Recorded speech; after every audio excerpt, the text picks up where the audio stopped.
Hey guys, it's time to review the HGRC Elf Bullock from the Reconquista G series. Now, in the unboxing, I mentioned that I was pretty excited about this kit, and going into the build, I was very excited, despite my feelings about the Space Jahannam, how much I was really disappointed with that kit from the Reconquista G HG line.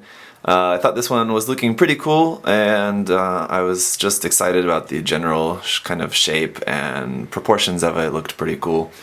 But the build started off with the head, and that was pretty good, and then went to the chest and the body, and that was pretty good, and then went to the arms, and then I started to hate it. And yeah, actually in the end, my final feelings about the kit now is that I'm very, very disappointed with it, actually. So that's just kind of sad that I was hoping this kit was going to be much better for me than the Space Jahannam, but actually it just seems like it's just another chapter in the disappointing HG line from Reconquista and G. Now I'm going to turn this around. As you can see, just standing on its own, it's really not that impressive. And it's leaning back a little bit, I think, so hopefully it doesn't fall over. But basically, here's my big gripes about this kit. I just want to put them out just straight away. Number one, this kit is terrible for seam lines. It's got a lot of seam lines. If you are the kind of person who likes doing seam lines, which I kind of am, I kind of like getting rid of seam lines because it's a very gratifying experience and really not that difficult a process. But this kit sure has a lot of them, and because of like the shape and like the odd curves and angles of this kit, I don't think I'm really going to enjoy removing the seam lines on this kit whenever I actually get around to doing that. So that's the first thing. The second thing is the articulation, and the articulation is pretty bad. We're going to take a look at that in more detail here in a minute. The other thing is the stickers. The stickers, this is not really something that I even feel like I really have to mention, but I'm just going to mention it because I know some people out there like using the foil stickers, or just whether they like to or not, they just use the foil stickers. I don't, but for the purposes of the review, I've used the stickers, but I have not used all of them. Now, I have used the stickers for the face, obviously, then these black stripes on the top of the shoulders, and here on the thighs, those are stickers. And then it also came with some small stickers for the small beam guns. Let me bring it up closer for you. Here on the shoulder, there was 1, 2, 3, and then 2 on the wrist. There were some small stickers for that.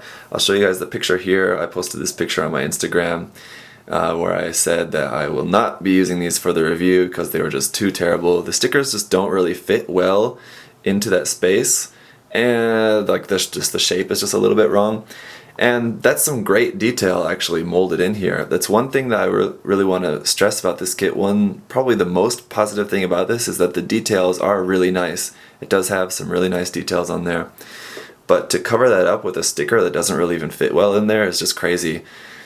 At least just drop some panel lining in there and that detail is going to look great. There were a couple other stickers here on the leg as well. You can see that small little kind of rectangular detail there. That had some green stickers you're supposed to put on that on both sides, on both legs. But that shape is not exactly a perfect rectangle, but the sticker was a perfect rectangle, so the sticker is not even the right shape to fit on there perfectly. So that was just super lazy on Bandai's part. I mean, the sticker just looked horrible. It just looked like you're just like sticking a rectangle green sticker onto just somewhere on the side of the kit, so it's just not good. So just some disappointing things there, and just overall the kit is just not as cool as I thought it would look. And as you can see, just standing on its own, it's pretty derp looking with those really lanky arms, and the legs seemed like they should be longer. The legs don't seem like they're as long as they really should be. But that is helped when you put in the beam effect parts, and we're going to get to that here shortly. But for now, why don't we take a closer look at some of the articulation, as I feel that's probably one of the biggest drawbacks of this kit. Now keep in mind this kit does transform, so that's one reason why some of the articulation is a little bit limited. But starting off with the head, one nice thing about it is that the neck piece inside there is actually just the kind of normal polycap neck, where it's just like the like the polycap that has a ball joint on the top and bottom like that, but it actually has a couple of pieces that sandwich around the polycap, so it does help make the neck look a little bit better, so that's nice. And I do like the overall look and shape of the head. It's really quite nice. The problem is that this piece on the top is super loose and just comes off very easily, just kind of moves around too much. It is meant to be taken out and replaced because you do have to replace it for the transformation, but it just comes out a little bit too easy. Head in general, the motion, it does have some good side to side, some front and back, obviously quite a bit because it's meant to go down for the transformation. It can only look up about that far, which is really not looking up at all. Just looks like it's looking straight. So that motion is not very good. The waist, because of the shape of the kind of torso, doesn't really have any waist movement at all, no turning side to side, no rotation at all, no forward and back motion, no rocking motion, nothing in the waist at all. This front piece on the chest does move, but once again that's for the transformation. The arms, this shoulder piece, which is very Evangelion-esque, the arms in general are very Evangelion-esque, but this shoulder piece does rotate, and then the arms can go all the way around, no problem there, because they're just on a ball joint. It's actually sort of a double ball joint, because that piece in there is kind of a ball. So some pretty good movement at the shoulder, but then we get down to the elbow, and you're getting some pretty good movement there, but I should also mention that the arms don't rotate at all, so that is one thing. But because of the design of the arm, I can see why they wouldn't rotate at all, so I can't really hold that against it. And the elbow is good, but then we get to the wrist. The wrist is terrible. Now, just like the Space Jahannam, it looks like that should be like a good wrist joint there just because of the shape, the design of it. But really it's not. Number one, it's hollow on the inside, so you're going to have to fill that in with putty for that to look good.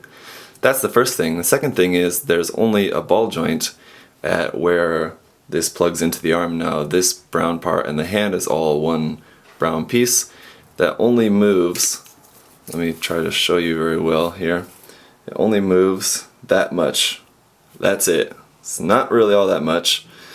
And the other thing is, I mean, it can rotate, but that's all the movement you're going to get out of it. And if you bend it too much, it really easily just pops out of that joint, because all it is, there's no polycap inside there, which kind of makes sense because the arm is too thin to really have a polycap in there. But the problem is just that it just pops out super easily, and that's just not good. The other thing is that this arm piece is just two pieces sandwiched together. So by putting that stress, by bending the wrist, it's actually separating these two pieces. So when you bend that, it's making these two pieces separate a little bit. I think you can see the seam line there near the wrist. So that's a problem. The hands are just not good. And then just the shape of the hand, super boring. That's not exciting at all. If we take a look at some of the art, let's just take a look at this art, which is the box art. At least the fingers are separated and looking a little bit dynamic. But this, I mean, how are you supposed to recreate that with just like a hand? It just doesn't look good at all. So, like I mentioned in the unboxing, I think what might be cool would be to take a micro saw and saw those fingers apart and saw them off, and then re-glue them so that they're separated. Would probably look much, much better. Sorry for bumping the camera there. So anyway, arms, some good points, some really terrible points. The legs, it's pretty much the same thing. The legs have some terrible seam lines for one. Here, the top part, if I just rotate that a bit, you can see that seam coming apart. It's the same on the back, and same on the back here, and on the front, just there under this knee port. One nice thing is that these beam guns here on the front of the knee are like a separate piece, so that is a brown piece inside of there. If I can pull off this cap, you can see. So that is nice that those are a molded separate piece, but we would have liked to have seen more of that on other points on the kit as well, I think. But so obviously, if you can see by the joint at the knee, you're gonna have no problem getting some crazy forward and back motion there. Out to the side, not that much. That is about it, like that, which is nothing to write home about there. At the knee, you're getting about 90 degrees. Again, nothing very exciting. You think for how slim these legs are, you should be getting a really nice, like almost 180 degree bend there, but just not. Then the feet are interesting, I'll give it that. It's just, they look like this in just their closed form, but then to stand you need to open that up like that, and then it just stands on that surface. And then to put in the beam effect parts, I think we'll get to that in a minute when I want to cover the articulation. Sorry, when I want to cover the weapons. So for now, let's just take a look at everything else that the kit comes with. That pretty much covers the articulation. It's not, like I said, not really all that good. Now before we move on, I just want to say sorry to you guys, because I just realized that I forgot about these small little brown pieces. We've got 2 of these. These actually plug into the bottom of the feet, kind of the back of the feet, for when you want to have the kit standing like this. You're just supposed to plug those in there, and those help just to give it a little bit more to stand on. So let me just plug those in, something like that. Pretty simple. But then when you want to like transform the feet, you need to take those out, so that's why I had them taken out. But those are supposed to be there in the feet for when you want to have this back part open. If you want to close that, obviously you can't do it with that part there. You just pull that part out, simple enough, and then just close that up. Problem is then you are kind of at risk of losing this. So just make sure you keep it in your box, or just keep it somewhere safe where you know you're not going to lose it. So let me take those off. So the first thing that this comes with, and probably the most important thing, is a base. Now as you can see, the base is quite tall, much taller than the actual mobile suit, and that's because of the effect parts on the feet, which we'll get to in a second. This is actually a base meant for a 1/100 scale kit.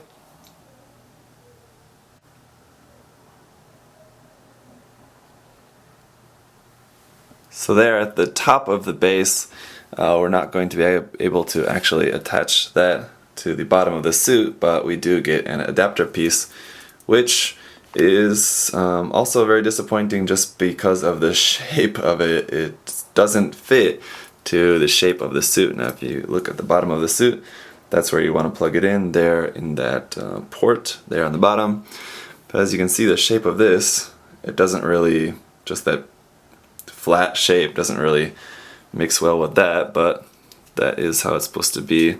So just plug that onto there, then we can plug that onto here, and there we go. That is holding on there, no problems.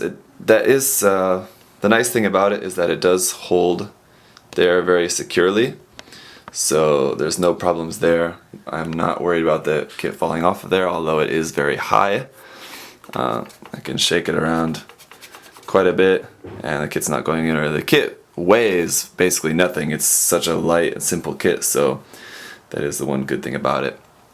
Now for the backpack, do have this. It's called the large booster backpack. Relatively simple. It's pretty much just 2 big pieces sandwiched together. Then we have some thruster pieces there on the end. This is all molded in basically black. So pretty simple, and then even the where it plugs into the backpack is pretty simple there. We do get some articulation, and this arm is able to bend quite a bit like that. These are able to move independently. So if we turn the kit around, you can see that port there. It's just gonna plug straight onto the backpack. It's very secure, very solid. That's good. The one thing that I don't like about it is how far away it is from the suit. It looks very strange. From the front it looks kind of okay, but if you see the kit like from an angle or something, or especially if you want to like point the boosters away from the kit a little bit, it looks very far back. I wish there was a way to kind of fold this down to bring this joint kind of down, but there isn't. So You could fold this part down, but then that just makes it even farther away, and that looks definitely pretty crazy. But I don't know, I mean, I kind of like the shape of the boosters, and I think it does help to give the kit a little bit something more, because just the suit by itself is a little bit plain, a little bit very simple. But at least the backpack gives it a little bit something else to go on, because of the fact that it doesn't have any kind of weapons in terms of like the shield or rifle, kind of normal things we're seeing with the mobile suit. So that's that. We do also have a couple weapons though, and that's these beam effect parts for the feet. Now, as you can see, there's a couple parts attached onto there because we actually need to parts form the feet a little bit. What we need to do is basically just take this front piece and pull that off, and then we'll just stick that to the side, and this piece just fits onto there like that, and then there we go. Let me give you a look at that, and that's going down. Now you can see the reason why we have such a tall base, because that's going down almost to the bottom of the base there. So that's that. It does look pretty cool, and I think you can get some pretty nice poses out of that, as I'll try to show you here in a minute. Let me just transform the other side as well. Take off that front piece, just replace that. It's pretty simple. I mean, parts forming stuff is kind of disappointing. It'd be better if you didn't have to remove parts, that way you don't have to worry about losing something.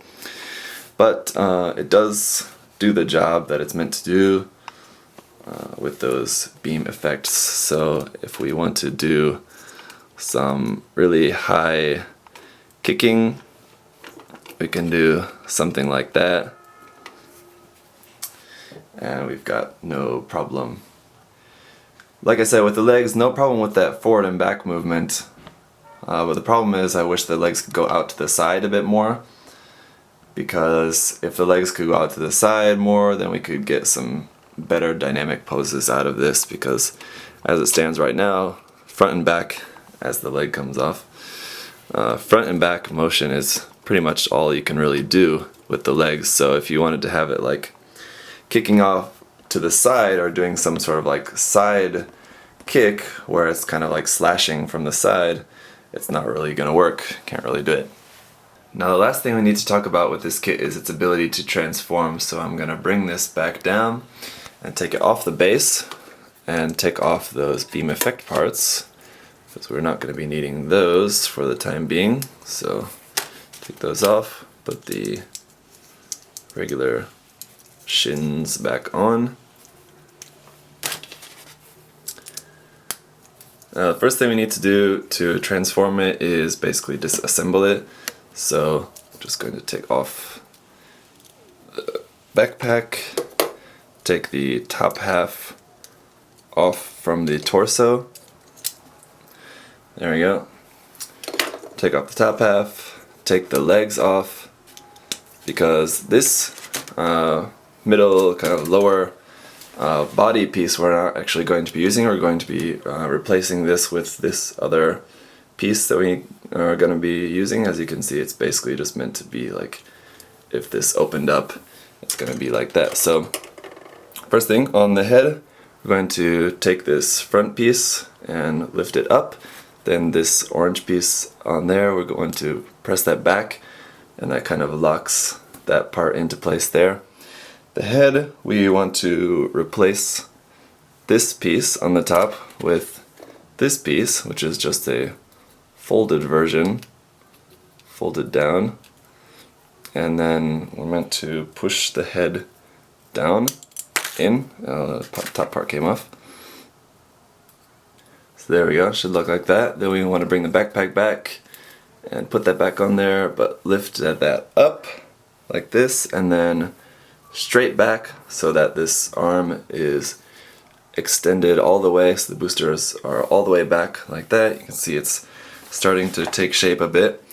Then the arms, we need to fold them up like so, and then point them forward like that. So just fold that up and point it forward like so, and then we can put that down. Then we're going to take this piece and put on the legs, just on those ball joints, like that, and like that, just that the legs are sticking out to the side on there. Then we're going to plug this up under there into where we unplugged the main body piece.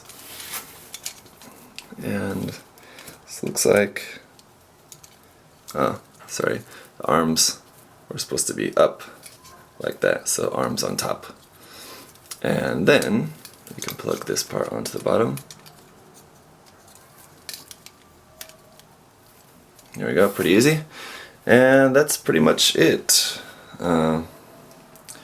It's kind of goofy looking, but I don't know. Yeah, it's goofy looking, let's just say that. So, and if we put this up on the base as it is, it just plugs onto there. I guess they were a little bit concerned about the weight of those boosters. We have this piece as well, which is meant to go kind of between there. So if we take this off,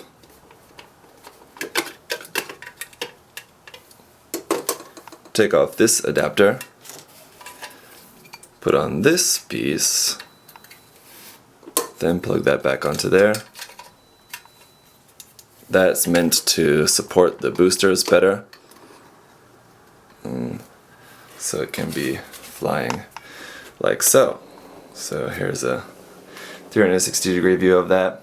It's not terrible. I mean, I'm not really a big fan of transforming mobile suits anyway, so I'm probably never going to use it like this, but it's actually not bad. I mean, I don't know, it's not bad.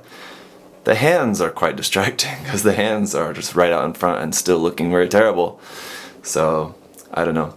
And you could put the beam effect parts on the feet and have it be super wide. Why don't we try that? I'll take off these parts once again, put on the beam effect parts. Now I guess you could get that sideways slash like I was talking about. Just like that. That's pretty cool, I guess. One good thing about this being up on a very high stand is that when you've got this on your shelf, it's going to be above your other kits, so a little bit of a space saver in that sense. These knee joints there, you can see there's a little bit of sag there in the knee joints, and I guess it's because that's not totally pressed together. But like I was saying, if you wanted to display this on your shelf, at least it's going to be like up above the rest of your kits, so just a little bit of a space saver in that case. So that's pretty much it for the Elf Bullock. I am not very pleased with it. It's not really all that exciting of a kit. If you really want to do it really well, you're in for a lot of work in terms of the seams, and it'd probably be worth it to try to do some modifications to help with the articulation of some places, especially the wrist, especially the hands. You might even think about just totally replacing those hands. Or like I said, just separate the fingers and re-glue them. Then you're stuck with a glued pose, but you don't need it to hold anything. It doesn't have any weapons to hold, so it's kind of okay. But anyway, that's pretty much it for the Elf Bullock. Thank you guys for watching. For the next kit, I've got the HG Transient Gundam. So in the next video, I think you'll see the Gunpla delivery for that. And then that's the kit that I decided to snap together first for you guys out of that Gunpla delivery box. So there'll be some pretty cool, exciting news in that video as well, guys, so definitely make sure you check that out. I may have a sponsor? I don't know. I'll talk more about it in the next video. So anyway, thank you guys for watching. This has been the Elf Bullock. If you like the design, go ahead and go for it because it's a cheap kit, but if you're not really that big of a fan of the design, then I would just go ahead and pass on this kit. It's not really worth it in my opinion. Colors are cool and unique. The overall design is unique. I do kind of like it, but the kit is just not that great. So that's it for me for now, you guys. I'll see you next time.